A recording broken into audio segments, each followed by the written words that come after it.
Guys আজকে আবারও blog বানাইতে আসলাম। তো আমার পিছনে যে স্কুলটি দেখছেন, স্কুলটি আমার খুব পরিচিত। 5 বছর আমি পড়াশোনা করছি এই স্কুলেই। এটা আমার প্রাইমারি স্কুল।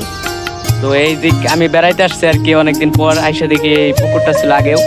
তো এখন পুকুরটা দিকে আমি অবাক, পুকুরটা অনেক বড় করছে এবং পুকুরের সাইডে যে গাছগুলা ছিল গাছগুলা কাটে ফেলছে। তো সেটা নিয়ে একটা ব্লগ বানাইতেছি আর কি। আপনারা দেখুন পুরো ভিডিওটা এবং মতামত জানিয়ে যান কেমন হয়েছে ব্লগ। আমি যখন এই প্রাইমারিতে পড়তাম স্কুলে, তখন এই পুকুরটার সাইড দিয়ে অনেকগুলো গাছ ছিল। সেই গাছে ওই যে ওই রকম আর কি গাছ ছিল, সেই গাছগুলোর নিচে আমরা বসতাম আইসা। তো এখন গাছগুলা নাই, অনেকদিন পরে আসলাম। তো পুকুরটা দেখে অনেক ভালো লাগলো, সেই জন্য আর কি একটা ব্লগ ভিডিও বানাইতেছি আপনাদের উপহার দিতে। তো দেখুন মাছ কিন্তু মোটামুটি ভালোই মাছ আছে পুকুরে আর কি, চাষ করে মাছ। এই সাইডে দেখুন অনেক বড় একটা বিল।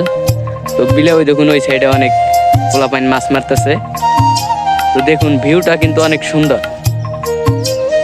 তো আমার আবার একটা বন্ধু আছে, সেও আসছে আমার সাথে ঘুরতে আর কি, একসাথে পড়তাম। ও ওই তো ওই যে ওই সাইডে মাছ মারতেছে, পোলাপান তাদের ছবি তুলতেছে। তো এই তো আমার সেই বন্ধু, সেও কিন্তু ব্লগ বানায়, খুব ভালো ব্লগ বানায়। কিন্তু আমি ব্লগ বানাই না, আমি ফানি ভিডিও করি সবথেকে বেশি। আমার এই বন্ধুটাই ব্লগ ভিডিও বানায় প্রচুর। তো দেখুন পুকুরটা, এই দেখুন এই যে মাছ, এই যে মাছ। মাছ তো দেখা যাচ্ছে না কারণ ঘোলা পানি এবং পানা আছে। তো পুকুরের সাইডের ভিউটা দেখেন কত সুন্দর, দেখার মতো আর কি।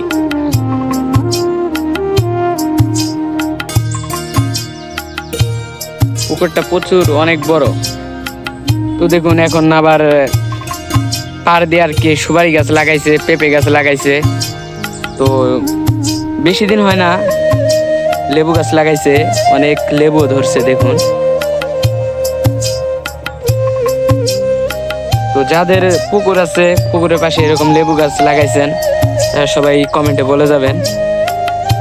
দেখুন কি সুন্দর লেবু ধরছে।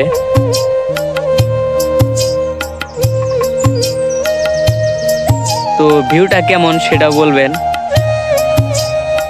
আমার কাছে কিন্তু ভিউটা অনেক সুন্দর।